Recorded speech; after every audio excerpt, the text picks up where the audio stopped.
Here is a question. Read it carefully and think about the answer. Let us solve it step by step. Let us first understand the key concept here. Kjeldahl's method is a classical analytical technique used to determine the nitrogen content in organic compounds.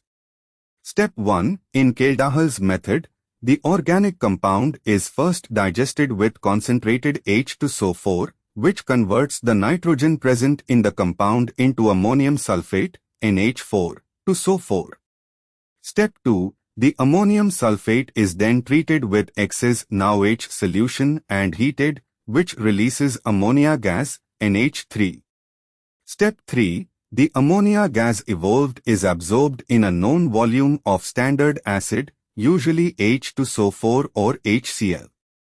Step 4. The amount of acid neutralized by NH3 is determined by back titration with standard NaOH.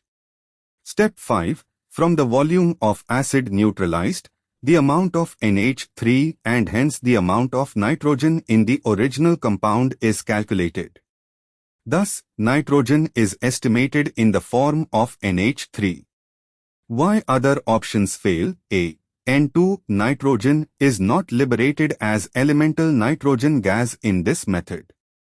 C. Number 2 nitrogen dioxide is not formed in this method. D. None of these, incorrect since NH3 is indeed the form in which nitrogen is estimated. Therefore, the correct answer is B. Therefore, the correct answer is option B.